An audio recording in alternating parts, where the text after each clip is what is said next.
A warm welcome to our participants who have joined us. So I'll be moving off the stage and welcoming the operations manager at AFC, who will be taking on the panel session and be acting as our moderator for this session. Over to you, Ruth.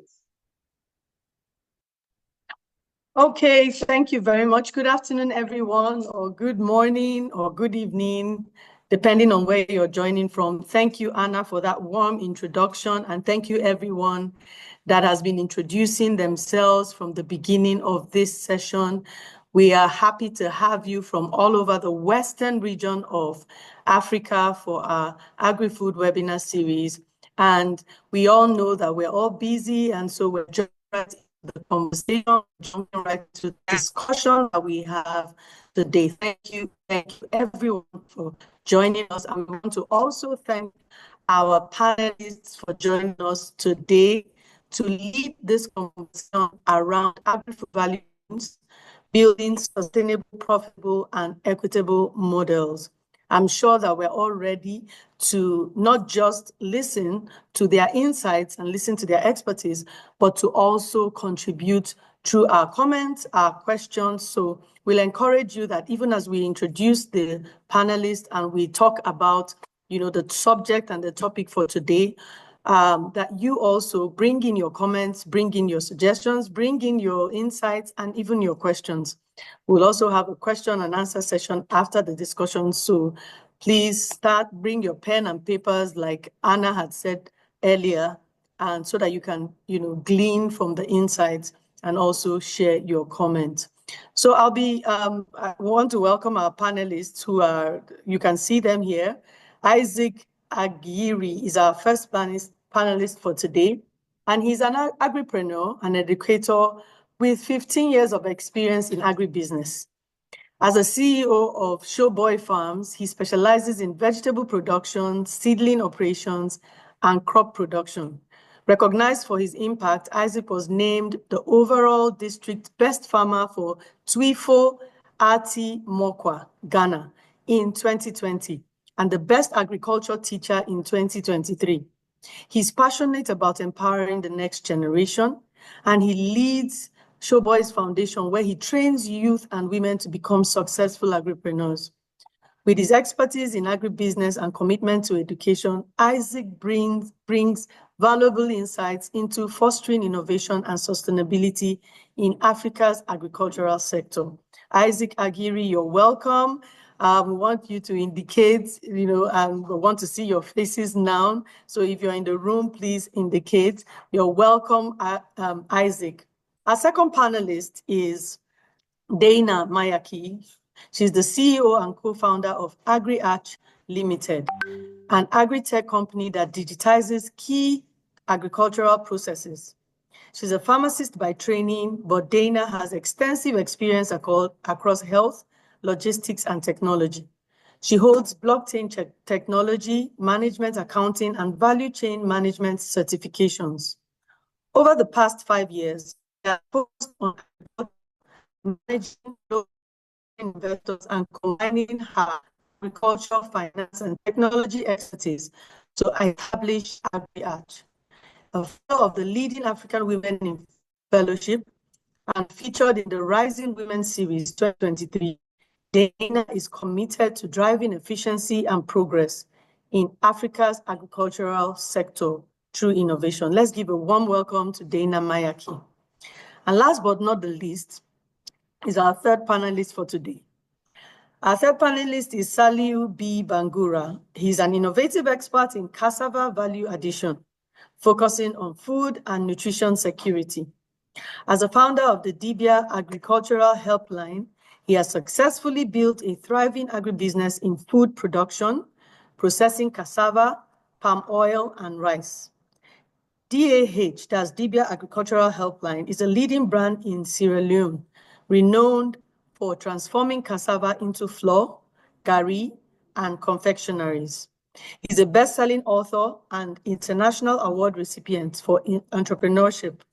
Saliu empowers women in business and inspires entrepreneurs to escape marketing mediocrity and achieve tangible results. His work continues to create opportunities for positive change with Sierra Leone and beyond. Let's give a warm clap and welcome to our 3 panelists today. I want to see claps going on our chat room. So please, let's give a warm welcome with our virtual claps for our 3 panelists. Thank you very much for joining us. I want to confirm who is in the room. Do we have Saliu in the room? Do we have Dana in the I know I can see Dana. Can we help Dana unmute? Admin, help Dana unmute. Do we have our other panelists in the room? We're looking out for you. I hope we've not been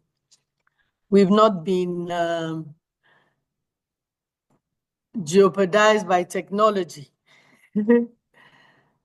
Dana, can we get some confirmations of our panelists in the room? Yes, hello. Good Hi, afternoon. Dana, thank you. Thank you for confirming. Do we have Isaac in the room?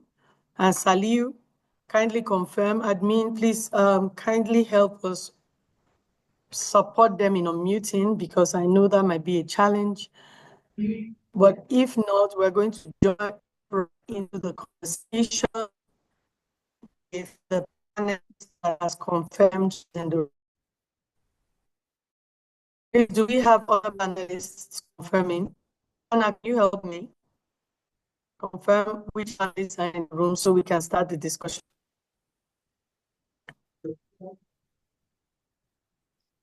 And if technology has jeopardized our other panelists, that is going to be very unfortunate. Dana, can we hear you? So we can just start the conversation. Okay, thank you, Dana. So while we wait for our other panelists to jump in or to join in, we're going to start the conversation. And we're going to start with you, Dana. We have a question. So our topic is agri-food value chains, building sustainable, profitable, and equitable models. We know that when it comes to agri, value chain is a top discussion, is a hot topic around not just in the Western region of Africa, but all across Africa.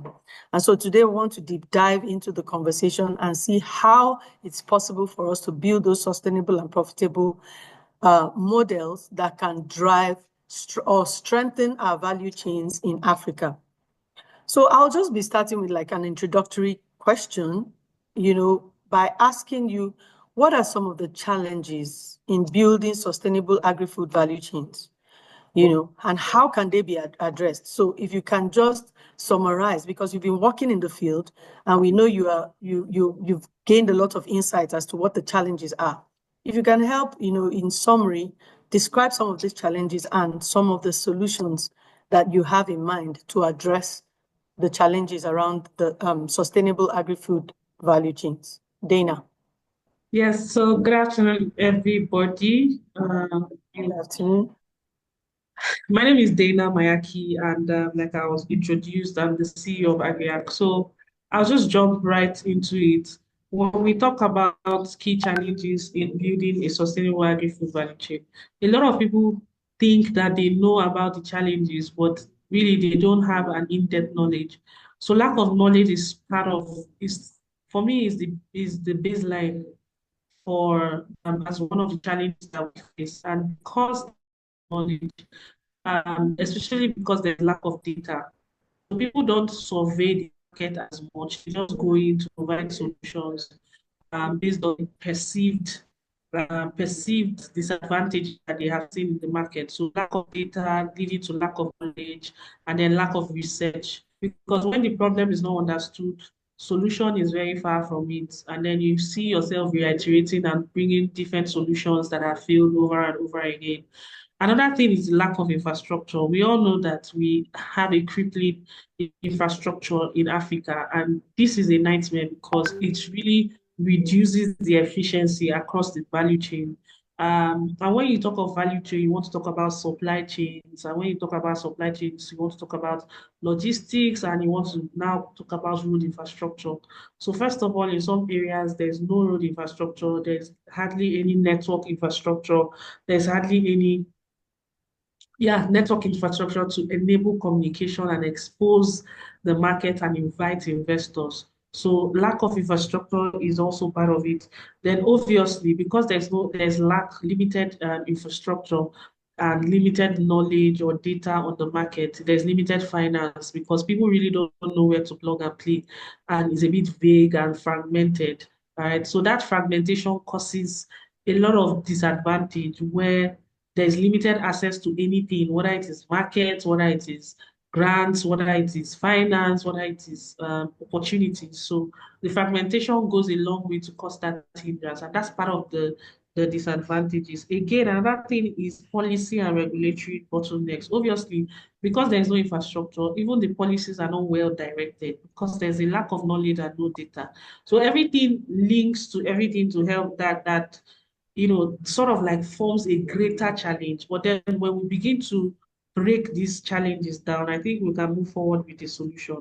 And then obviously a lack of technology. And I like to include technology gaps in my discussions because technology is a unifier and an aggregator of services towards a group of people. And that's how you can connect all of the different actors together for them to benefit from whatever solutions that you're providing in a structured way and in an efficient way. Technology in itself is not the solution, but the solution that leverages the technology is what creates that value for the ecosystem. So lack of technical know-how, the gap in the education, the slow adoption of technology, all of these forms the different challenges that we see in Agri-Food. Thank you. Thank you very Sorry, much. just to say something. I know that there are conventional issues around farmers' access to land, access to finance, access to market, but I'm trying to bring the broader picture into view because it is because of all of these things that I've mentioned that they actually lack the basic things that they need to grow their farms and sort of have a robust supply chain for their commodities. Thank you. Thank you very much for that detailed question, response to our question. I was getting some indications that we have Saliu in the room. Please, can you unmute and just say hello if you're in the room? Or Isaac, can you also indicate if you're in the room? While we are going on with the conversation, we're going to still circle back to you and get your own insights about the challenges and some of the recommendations for a solution. So Diana was able to point out knowledge, which is a very key challenge, infrastructure policy and technology adoption, slowness in technology adoption. We can see that all these challenges basically are things that most of us already know. And those challenges and those solutions, actually the idea for this conversation is to discuss the solutions. And as we go further, the solutions, pointed at some of them. Technology can actually cover up some of these gaps, that exist in the value chain. However, as we continue in this discussion, I know we will deep dive deeper into the topic. I've not yet gotten any indication that we have our other panelists in the room, but we would move on with the second question. So Dana, you pointed out technology. I can see that you've closed your video. If you're still there, we'd like to address the second question to you because you pointed out technology as adoption of technology as a gap. But then if we have to identify what role can technology actually play in enhancing the efficiency and the sustainability of value. You're a technology entrepreneur, and there'll be a lot of insights you can share in that area. So give us some insights as to how technology can play a role in enhancing the efficiency of our value chains. Okay, I can see somebody drawing marks on my face, but yeah, I just hope it's for good because Apologies about that. We don't have control of that. So please, I understand like those are red marks, and I'm like, oh, somebody wants to eliminate me. Please, oh, I'm a young girl. Sorry about that. Apologies. Apologies. Yeah, it's fine. So like I alluded to earlier, technology technology is not the solution, but it's only a tool that helps to the solution that can that can help the solution either spread faster or meet many people at the same time. Just helps us to consolidate all of the different value that we are providing to farmers or aggregators or logistics partners, whatever it is. And technology can help to create the visibility and transparency that is required by the sector. I always like to compare it with fintech. I mean, fintech today started out with very, very very mundane practices where people use withdrawal booklets and stuff in different remote areas. And today it has turned out to be, the big fintech that we'll talk about. And everybody that wants to invest money would rather go to fintech because they can see where their money is going to. So the unique differentiator was when technology was adopted, right? So it's the same thing as agriculture. Really, I think that we're not going anywhere if we don't adopt technology. And adopting technology is not for the sake of adopting technology. It's for the fact that we need to promote transparency. We need to have a more holistic offering to the farmer. One, we need to provide a solution to multiple people in multiple locations across Africa, across Nigeria at the same time. And only technology can help you do that.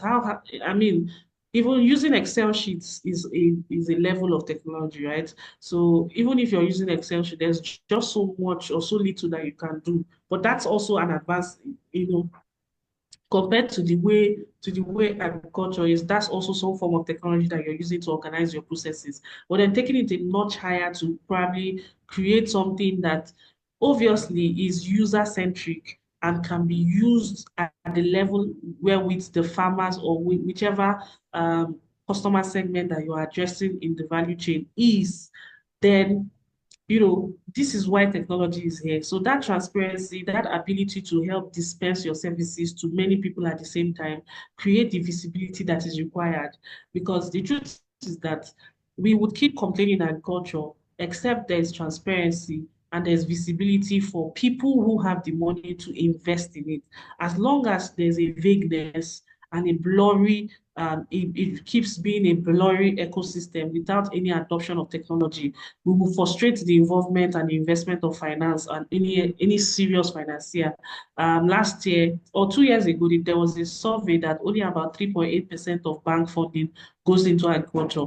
And if we begin to segmentalize the different types of funding, like private equity, venture capitalists, agriculture will always be the least. They will rather go for health or finance or all of that. But then agriculture is essential. The problem and the point is the slow adoption of technology, the slow knowledge or willingness to even adopt technology. And again, technology for mostly people who are not on the field, but in the offices, helps for you to reduce corrupt practices and helps to close, prevent certain risks and just keeps you aware. Now there's precision agriculture. There are sort of like monitoring systems that help you to monitor your farm and check where everything is at. So it just makes you more efficient and increases your productivity. You may not want to invest in that today because obviously sometimes the margins in agriculture is really slim enough to accommodate some of these capex costs for technology. But some of them they can transform the business in ways that helps you to recover your capex plus more profitability just by introducing technology. I'm not even talking about the more complex things like AI, robotics. I mean the very, very minimal things like streamlining your current processes so that you can have visibility and you can channel enough resources, because some of us still like to employ the manual processes, and then when there's theft and when there's high risk, we like to blame a lot of conditions around it. But there are so many things we can do. Again, supply chain digitization is something you can also include in your thinking around technology. Technology helps sometimes to reduce food waste, and technology doesn't have to be software; it can be hardware. Today, there are things that help to incinerate, stuff. By that way, you are reducing waste, you're helping the climate, and you're also providing jobs for farmers in the rural areas. There are things that they use for carbon credit purposes. When you have carbon credits, you can cash that out on the UNCTA, something like that has to do with technology, and farmers earn money, you earn money. So technology is here to just expand your ability to earn more, expand your ability to earn more, create more value for the smallholder farmers or for the aggregators or food processors, and to create the visibility that is required for you to attract more funding. Again, access to finance, I already alluded to that. And then data-driven decisions. Excuse me, sorry, Dana. I'm so sorry. I think I just got some indication that Isaac is in the room, so I wanted to get a confirmation. You know, as we're having the discussion, we're also trying to see how we can manage the time and so ensure that we cover the scope. So I'm sorry to interrupt, but Isaac, are you in the room now? Okay, so Dana, you talked about supply chain digitization. That's what we were discussing. So what other technology adoptions did you cite? Precision, you can do precision, and you can do management. Mechanization is also a form of technology we go through that, just improve productivity and making data decisions. You know, now there are things like AI and stuff that you can use to inform yourself better about some improved farming techniques, and do some research about how it's done in other similar African climates, so that you can add more value to your operations, etc. And there are just so many other things, promoting circular economy, empowering farmers with knowledge, and not only farmers, but young school leavers with the adequate knowledge that they need to, add value to technology. So thank you very much. I think Thank you, Dana. It was a very, very long, almost exhaustive list. And it just tells us how much technology can really cut across the process, of this, of the whole value chain, because there's something about technology. It comes in and it kind of like basically just suppresses the whole time and then increases efficiency in many ways, as we can, like all the ways that you have pointed out, and many, many other ways. However, we know that technology is also like an inhibition, because you've talked about transparency and it brings in, like credibility and transparency in the whole process. But we also know that there's an inhibition in integrating more people into the space, because the idea is when more players are in the space, then we can increase advocacy or increase the push to get technology adoption or financing for technology adoption.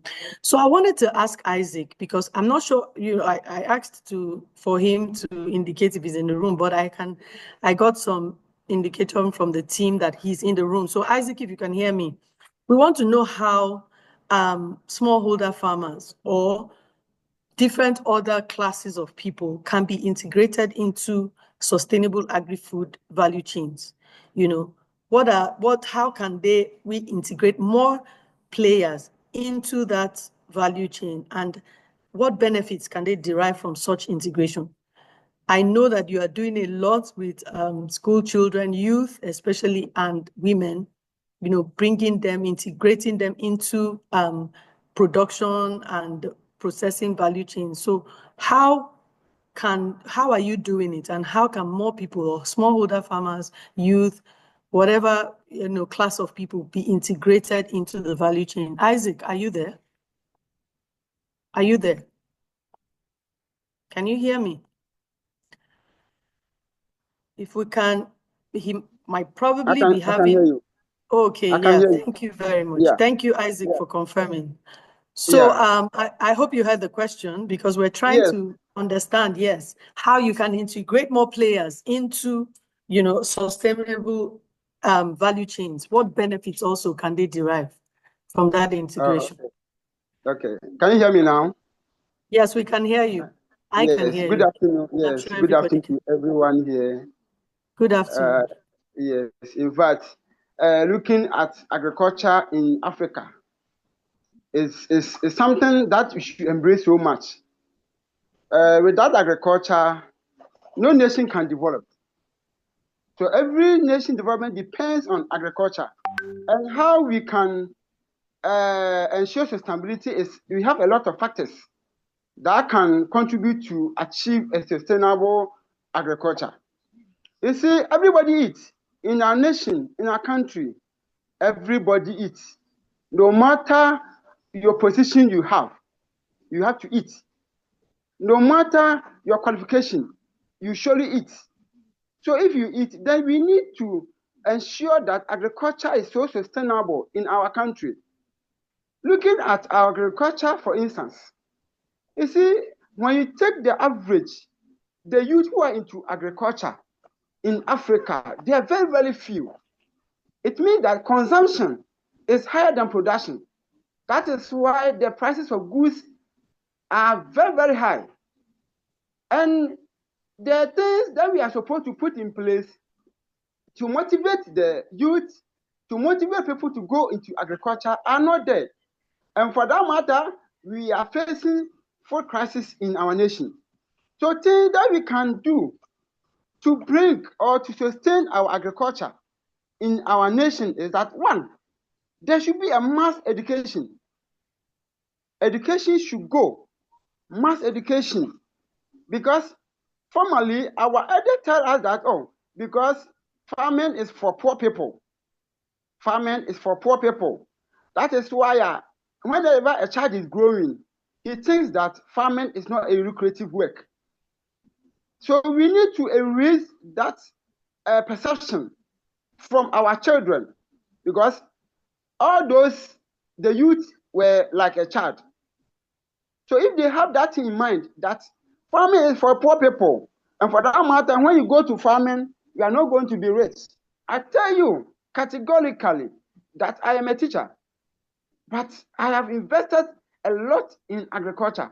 And for that matter, that perception that agriculture is for poor people, I don't think that perception is true. And I am proving to the youth and the school children and my community that agriculture alone can build the nation. Agriculture alone can build the nation. So let education goes on very well.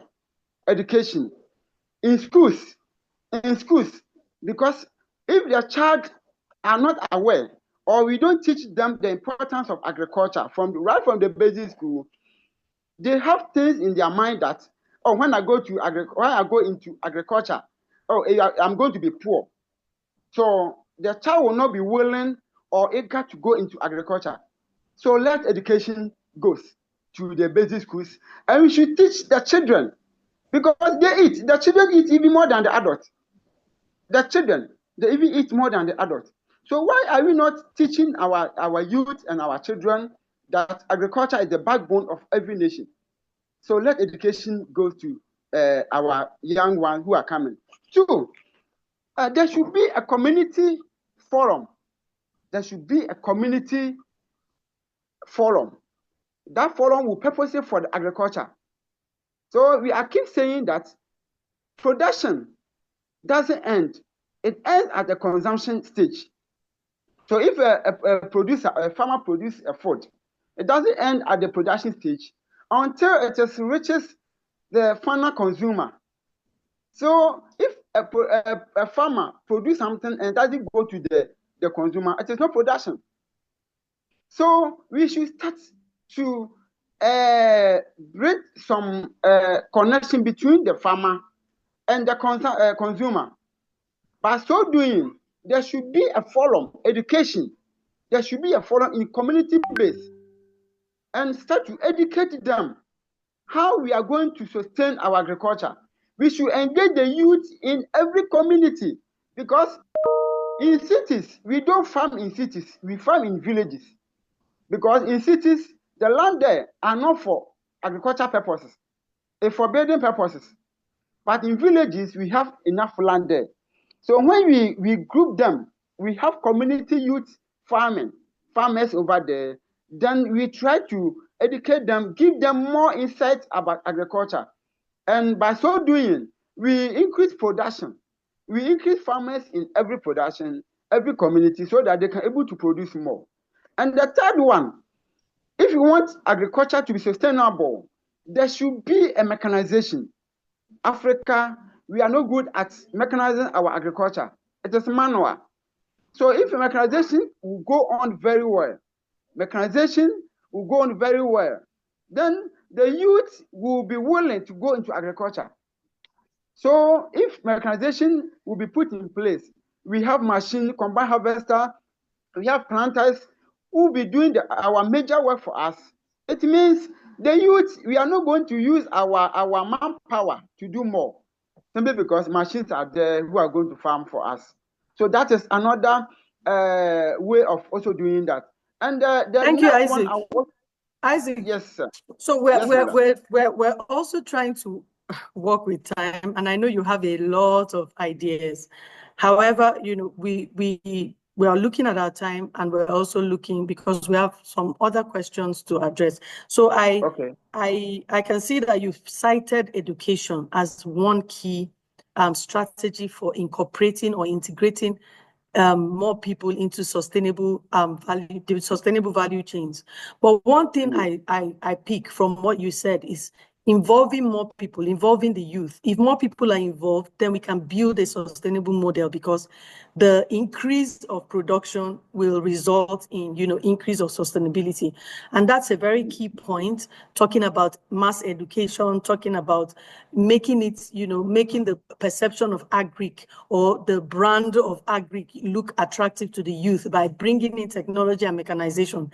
That is what I can pick from what you've said. And these are very key insights into integrating more people. And we're talking about some smallholder farmers who are already, you know, doing the traditional way. We also need to understand how can we introduce them into more sustainable models that Dana, for instance, has talked about, that involves incorporating technology, because technology is also a way to build that sustainable model. So while you think about that, I would want to talk to Saliu a little bit and ask a question. As an entrepreneur, you know, motivating people to be more productive and more profitable in their agri-businesses, I want to know, we'll still get back to you, Isaac, you know, to speak specifically to how we can integrate smallholder farmers. However, Saliu, there's this thing about a concern that when we incorporate big models in our operations, it might impact on our profitability, you know. So how can agri-food companies, for instance, balance that profitability need without a imperative to build these sustainable models? Because Saliu, are you there? Because I got indication that you are in the room. Okay, thank you very much. So the question is, how, because some of the sustainable models, some people actually don't value them because they feel like it's going to reduce their profitability. It feels like it's going to impact their profitability in their operations. How do you balance, you know, like you as an entrepreneur, how do you balance that need for profitability with the imperative to build in sustainability and equity in the value chain? How do you balance it? Please, we would like you to think about the time. So if you can speak in a few minutes, 5 minutes or more, just tell us how you can balance profitability with sustainability. Thank you. Saliu. Yeah, thank you for your question. Agri-food companies achieve a balance between profitability, sustainability, and equity by integrating sustainable agricultural practices, by optimizing resources use, and ensure fair treatment of stakeholders across the value chain. I'm going to use a case study of my own business, that is Libya Agricultural Science. The company adopts a sustainable practice by processing cassava waste into ethanol, thereby reducing environmental impact and create additional revenue streams. And establishing partnerships with local farmers, not only Saliu, we're having some challenge really picking out your words. Can you move close to your mouthpiece, or so we can hear you clearly? because there's some noise in the background that might be impacting, that is actually impacting the clarity of your voice.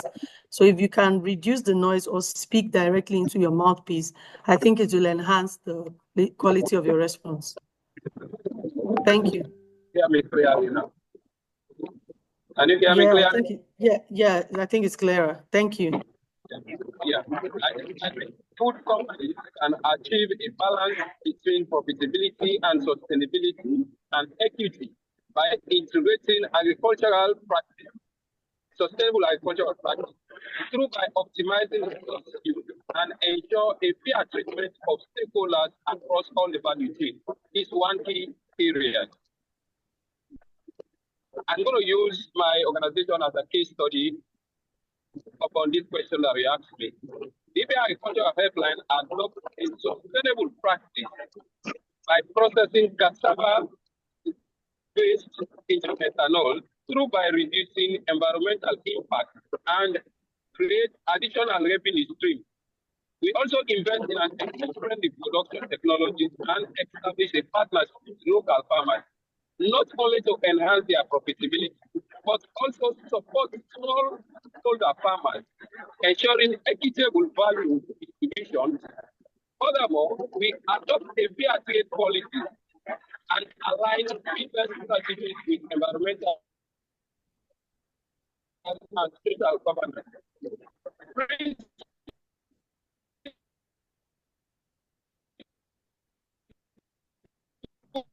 Well, it seems like we're losing Saliu's connection. He's not.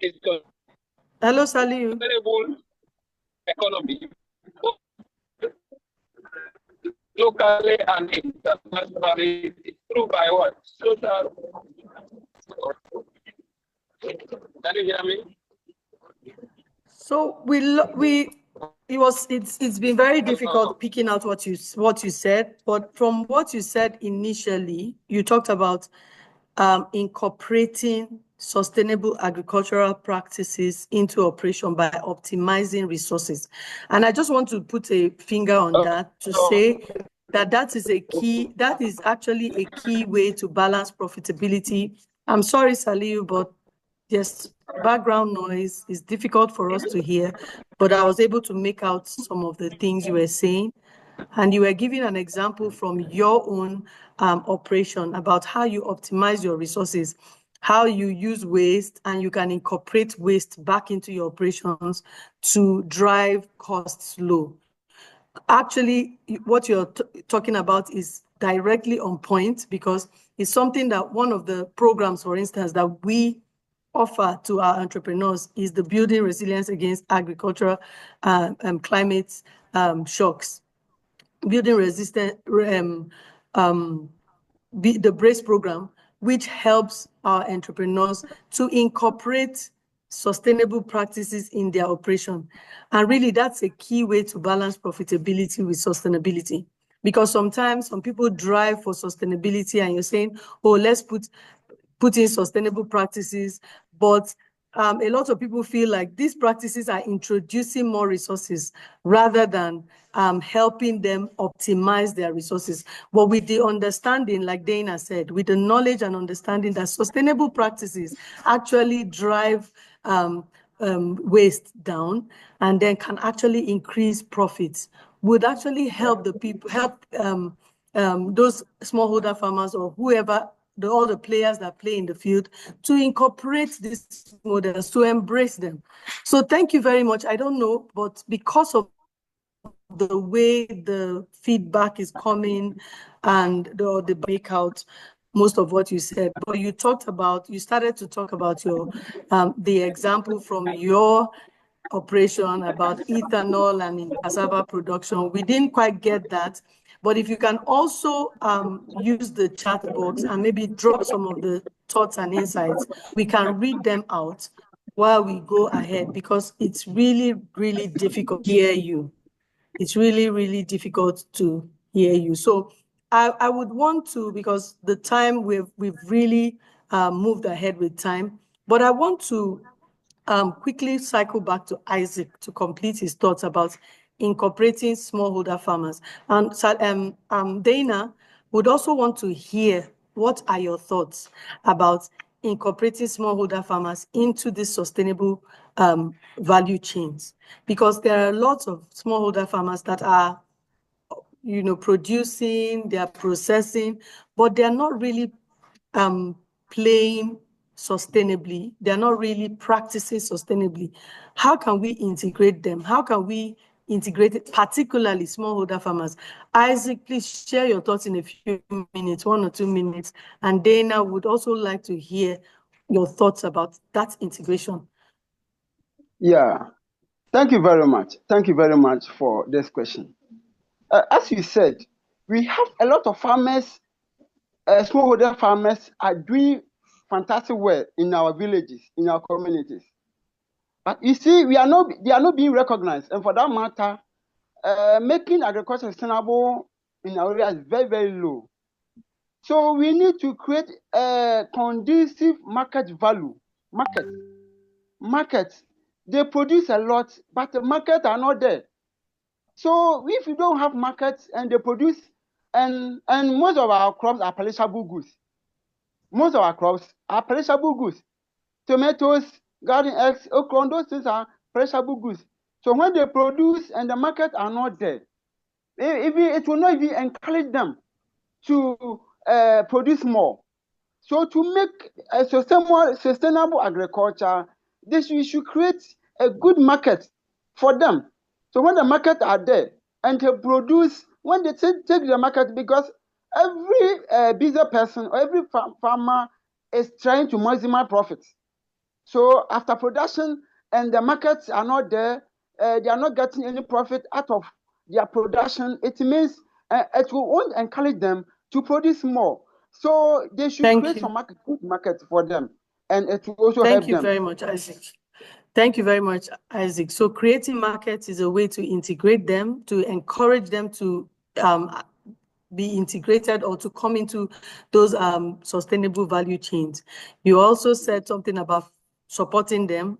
I would think that you're talking about financing, providing financing and markets for them. So if they see that support, they will be more willing to operate or to come into the space. Thank you very much. Dana, what are your thoughts about that? Have you, in your experience, had to introduce smallholder farmers into some sustainable value chains, and how did you achieve that? That will be our final comments as we wrap up this panel session. We've really overshot the time, but we're just trying to get as much as we can outside. So we'll be encouraging you to drop questions. If you have any questions, you can drop it. Okay, thank you, Saliu. While we wait for Dana to speak, if she's still in the room, Saliu said agri-food companies can achieve a balance between profitability, sustainability, and equity by integrating sustainable agricultural practices, optimizing resource use, and ensuring fair treatment of stakeholders across the value chain. That's the part I missed. Thank you. In the case of Dibia Agricultural Helpline in Sierra Leone, the company adopts sustainable practices by processing cassava waste into ethanol, thereby reducing environmental impact and creating additional revenue streams. Great. Also, investing in eco-friendly production technologies and establishing partnerships with local farmers not only enhances profitability, but also supports smallholder farmers, just like Isaac was saying, ensuring equitable value distribution. Furthermore, they adopt fair trade practices, aligning business strategies with environmental and social governance principles. And it can help sustain both economic viability and social responsibility. Thank you very much for that. That's very concise but very insightful response, Saliu, about how we can balance profitability with sustainability in our agri-food value chains. So right now we'll be taking questions. We'll be quickly going into questions. Okay, Dana, yes, Dana, please. Just before we go to questions, I was wondering if you were still in the room because we're also trying to speed up. Yeah. Okay, thank you. So in your experience, going back to the question, in your experience, how have you integrated smallholder farmers into some of the sustainable value chain models that you have built over time? Yeah, I think with things like USSD or tagging the farmers to aggregators or people who really understand technology in a way that they become middlemen or agents between you and the farmers can work, or directly using USSD. The thing about farmers is that what encourages their productivity and profitability, they will jump on it. There's been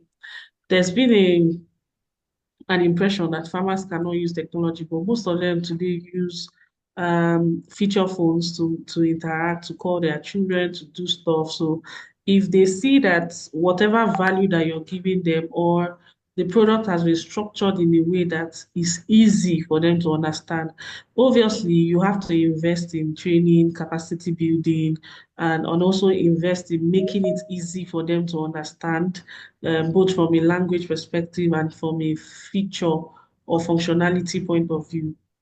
And then they jump on it. That has been my experience. I always speak in groups like this, saying that smallholder farmers can actually use technology if the technology is tailored to their specific needs. Yeah. Thank you very much for that, Dana. So that just talks about being more inclusive in technology adoption. You know, sometimes when people hear technology, they just get very afraid. I can't do this.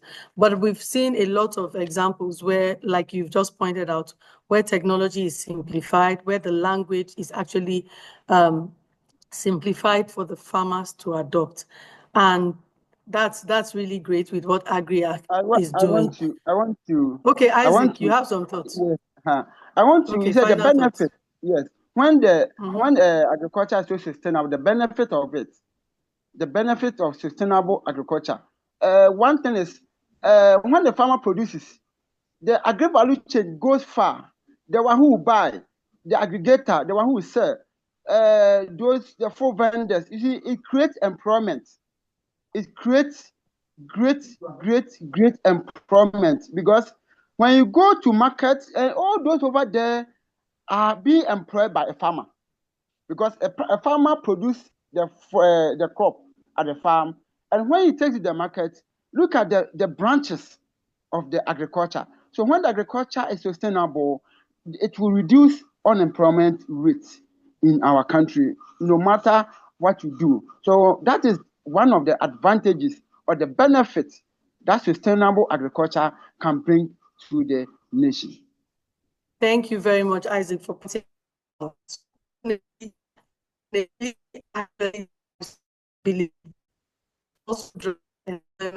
we all economic definitely there'll be an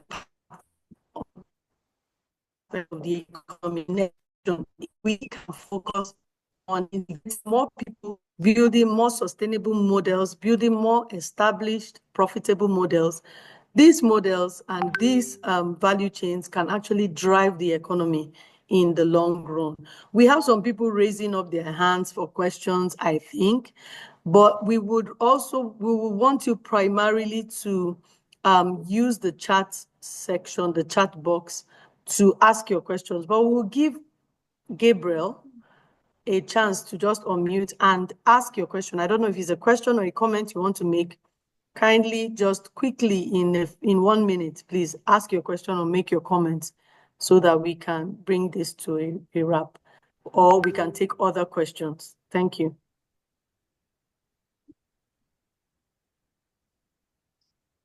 Gabriel. Okay, Gabriel, we can't hear you. So I want to just read out a question while we wait for Gabriel to unmute. He says, please, what are the most critical first steps young people should take when transitioning into the agri-food, what's that? Okay, transitioning into the agri-food industry to access funding, mentorship, and training opportunities? What are the critical first steps? Benjamin Yamusa is asking, what are the critical first steps to take? Because we have all these processes with a lot of steps to take. How do you simplify it for someone to take those first critical steps that they need to take to get into, as a young person especially?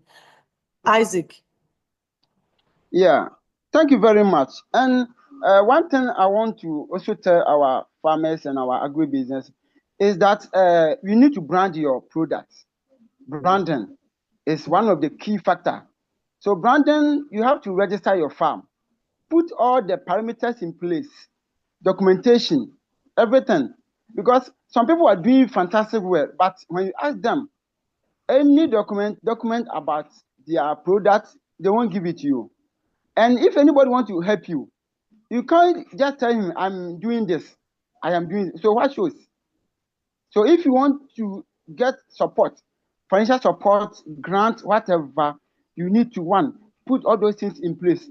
And the two, just ensure that whatever you are doing also attracts people. Yes, attract people. Because when you are doing something and nobody sees the importance of what you are doing, and you tell someone to come and invest in your products, they won't even mind you. But when you are doing something and the benefit is so high, whoever you send a proposal to, they will come and just support you. Thank you. Yeah. So you pointed out for the first steps is to put everything regulatory wise, put everything in place. So Benjamin, to access funding, mentorship and training opportunities, maybe the first access you need to look out for is mentorship. And I would encourage you to look into this network, look into the AFC network. The first step to take is actually mentorship. And then if you want to start seeking funding and other training opportunities, mentorship and training opportunities in AFC, you can get that one free of charge. We're going to be talking more about all the benefits and all that we have to offer in AFC. When you have gotten that mentorship and training, to access funding is actually the next step. When you now understand how to put all the regulatory in place and you have business operation, then you are not talking about business to put in how to properly be able to what you're doing. So the first step I encourage you to take is join AFC if you're not yet a member. And if you are a member, begin to access their wide range. We have almost 6,000 members in all levels of the value chain, and you can access mentorship from them. And then training opportunities are everywhere. You hear more about that later. So another question is, how can this will be our last question for now, so that we can, quickly move on to other things. But I encourage you to drop your questions. We are Africa Food Changemakers. We're still here. We're taking note of your questions, and we're going to be sharing details on how you can send your questions to us, and we can get the response back to you. So our last question will be from Adiola Bakari, who is asking, how can one add value and equally get market for some locally produced crops like locust beans, shea nuts, and all that? Why she's asking is that she has access to most of this, but farmers end up selling at peanut prices. So she wants to leverage on this to help them get more value from these products. There's a lot of information that you can get from this question from some of the resources that we have in Africa Food Changemakers. But let me give Dana. Dana, how would you respond to Adiola? She's asking, how can they add value to market products? A lot of times, smallholder farmers, because of what Isaac pointed out, their food products are spoiling in the farms. They don't have access to market. How can one add value? You've talked about technology a lot, but how would you respond directly to Adiola? Are you there, Dana? Yeah, I already messaged her and said she should contact me on LinkedIn. Oh, okay. Because Okay, great. It's not sort of like some of the solutions that we offer. But the point is that if farmers are looking at local demand, margins will always be small, and it depends on the value in terms of, some of the things that we do is that we provide those storage, logistics, quick payments, services so that they can get paid instantly. But the point is, if the farmer wants to get greater margins, obviously they will explore the export market. And when it comes to export markets now, quality now has to be a challenge, and the quality really needs to match. So, but we can discuss this further can take this up the call and discuss further. And then adding value to a commodity doesn't necessarily mean that you're going to get a market for it, actually. You have to be sure that there's a market for the finished product, because that's another different value chain on its own.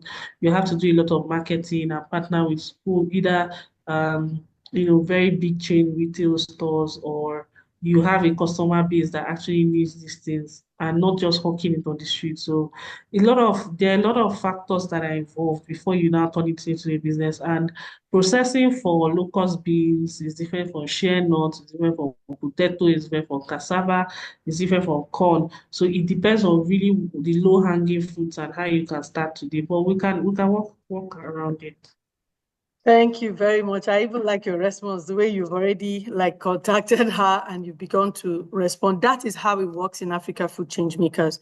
Once we were connected like this, you can have access to all sorts of experts in the field, one-on-one access, and you can get all your questions answered. We are constrained for time and we just have to do a hard stop here. There are some suggestions on the chat box. Someone is suggesting that Patrick is suggesting that the creation of local farmers training program for rural farmers in sustainable agricultural practice, including organic farmers, crop diversification, and conservation agriculture. We have a program, like I said earlier, BRACE program, that helps to the farmers or entrepreneurs get learn sustainable practices for their agri-food businesses. And so there are many, many, many other resources and many, many other opportunities. So as we keep on having these conversations, as we keep on having these discussions, we'll learn more about how we can impact the space, how we can get more knowledge, mass education, how we can rebrand agri-food as a whole, as an industry as a whole, how we can bring in technology, and then basically, like we say, we're change makers, basically change the landscape and make a very solid impact on food security in Africa and, and how it will impact globally. So thank you very much for the conversation. Let's keep the conversation going. I want to hand over to help us talk about, what we do in Africa Food Changemakers, and probably, as we share some of the information, the benefits available in this community, you'll be able to see where you can jump in and get some of the solutions that you are actually looking for all along. So I'll be handing over right now to our membership coordinator. Thank you, everyone, for your conversations, your comments. I'm sorry. Thank you, Isaac. Thank you, Dana. Thank you, Sally. We're so sorry we couldn't really get your thoughts out verbally, but thank you for still sending them out via chat. Thank you for all your comments. Thank you for engaging in the chat section.